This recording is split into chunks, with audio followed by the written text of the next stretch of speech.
Hello, BookTube. I have some new books to show you. The reason that I say new books instead of mail is because one of them is not mail.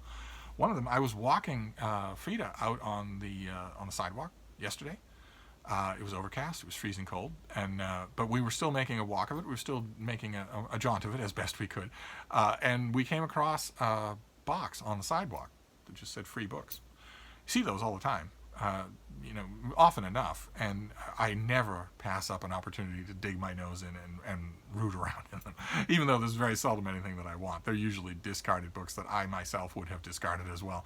But in this case, I found a book from Westholme Publishing, who I don't usually get books from them. This is from 5 or 6 years ago, and it's one that they came out with that I don't think I ever read. It's by Francis Galassi, and it is Catiline, The Monster of Rome. But don't let the subtitle fool you, because if I remember correctly reading about this book, the monster of Rome is going to be Cicero and Julius Caesar, not Catiline. And that'd be great. It's a very thin thing. It'll take no time at all to read, but it is a new edition, and it's more than likely a keeper. I will more than likely just put it on my biography shelf. But I don't believe that I ever got this. I don't believe that I ever read it. Westholme doesn't usually send me stuff. So there's a new book. But in addition to that, we also have a tiny bit of mail. We have a tiny package here. It's just one package, but it is from W.W. Norton, which is my favorite non-Penguin publisher. So let's see. All right, and this is why, because they are great. That's why. Okay, this is the sell sheet here says early October as a release for this in hardcover, and $30 hardcover. That may happen. I don't really know how to read the tea leaves here. They're of course, the finished copies are rare right now. Publishers aren't tending to send them out.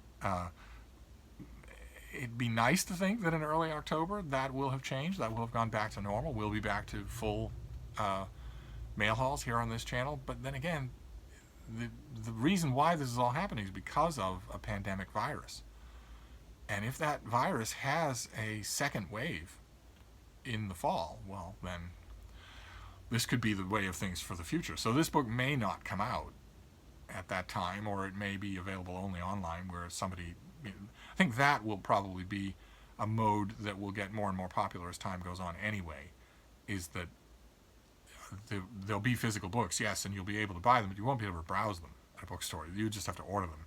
And because it's much easier for a shipping department at Norton or Amazon or Barnes & Noble or whatever, it's much easier for them to implement sanitary protocols for a regular number of employees, and to keep those protocols constantly renewed than it would be for a bookstore to regulate its customers coming in and out and maybe endangering the staff or each other. So one way or another, this is right up my alley. This is by Adam Kirsch, who is a fantastic book critic in addition to everything else. And this is his book, The Blessing and the Curse, Jewish People and Their Books in the 20th Century.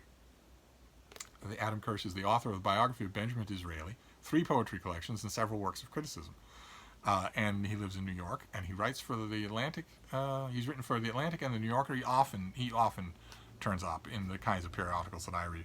And this is, let's see here, following the people and the books, which covers more than 2,500 years of highly variegated Jewish cultural expression. Formidable and perceptive literary critic Adam Kirsch now turns to the salient works of modern Jewish thought with The Blessing and the Curse. The people in the books I read, I believe. I think I might still have a copy. I should probably consult it in case this is more of a sequel than I'm thinking. From the vast emigration of Jews out of Eastern Europe to the Holocaust to the creation of Israel, the 20th century transformed Jewish life. This was true also of writing. The novels, plays, poems, and memoirs of Jewish writers provided intimate access to new worlds of experience. I wonder if we're going to learn a list of the authors here. Here, Kirsch navigates 4 themes that shaped the 20th century in Jewish literature and culture: Europe, America, Israel, and the endeavor to reconfigure Judaism as a modern faith. Those are the 4 things. Reading writers ranging from Franz Kafka to Philip Roth, Anne Frank to Tony Kushner, Hannah Arendt to Judith Plaskow. Kirsch's scope is wide and his observations diverse. Okay, so is this a collection of previously written stuff, basically? Or is this... okay, see, so do I have his acknowledgments? I bet I don't. I bet I don't have acknowledgments in this thing. This is an advanced book. But I'd be willing to bet that this is just essays along a theme, all of which have appeared elsewhere. Rather than, not that that matters, I won't have read a lot of them. Yeah, these are all individual works considered in individual chapters. That raises my suspicions. That is usually the work of a book critic who is just amassing earlier texts into a work. Not that I don't mean just in the sense of diminishing it, because a lot of these things I will not have read. And certainly not grouped along themes. That makes it interesting on its own. But boy, this has everybody. Isaac Babel, Isaac Bashevis Singer, The Diary of Victor Klemperer, fantastic. The Diary of Anne Frank, Elie Wiesel, Primo Levi, fantastic. Nonfiction, The Walker in the City by Alfred Kazin, Saul Bellow, Bernard Malamud, great. Okay, so whether or not these are previous works doesn't matter to me. That's just fascinating.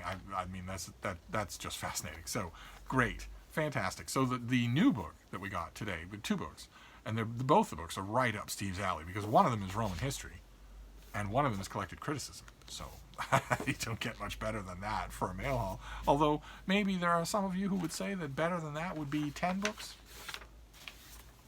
I can kind of agree with that. So I miss those days. Maybe they will come again. But in the meantime, I'll take what I can get. So I'm going to wrap this up. That was mail for Tuesday. See if we get mail on a Wednesday. So I'll see you then. Thank you, BookTube.